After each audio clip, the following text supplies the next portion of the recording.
ಚನ್ನರಾಯಪಟ್ಟಣ ತಾಲೂಕು ಬಾಗೂರು ಹೋಬಳಿ ಕೇಂದ್ರದಲ್ಲಿ doctor B R Ambedkar ದಲಿತ ಸಂಘರ್ಷ ಸಮಿತಿ ಬಾಗೂರು ಶಾಖೆ ಇವರ ವತಿಯಿಂದ ಬಾಬಾ ಸಾಹೇಬ್ ಅಂಬೇಡ್ಕರ್ ಅವರ 135ನೇ ಜನ್ಮ ದಿನಾಚರಣೆಯ ಕಾರ್ಯಕ್ರಮವನ್ನು ಹಮ್ಮಿಕೊಳ್ಳಲಾಯಿತು.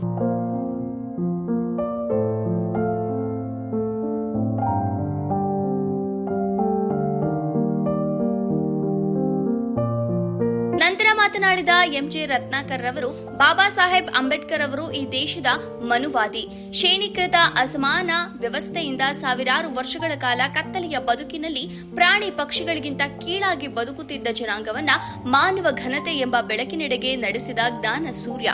ಮನಸ್ಮೃತಿ ಸಿದ್ಧಾಂತದ ಪರಿಣಾಮ ವಿದ್ಯೆ, ಆಸ್ತಿ, ಅಧಿಕಾರ ನಿರಾಕರಿಸಿ ಈ ದೇಶದ ಮೂಲ ನಿವಾಸಿಗಳಾದ ಶೂದ್ರ ಮತ್ತು ಅತಿಶೂದ್ರರನ್ನ ಅಂಧಕಾರದ ಬದುಕಿನಲ್ಲಿ ಇಟ್ಟಿದ್ದು ಈ ದೇಶಕ್ಕೆ ಮಾಡಿದ ದೊಡ್ಡ ದ್ರೋಹದ ಚರಿತ್ರೆಯಾಗಿದೆ.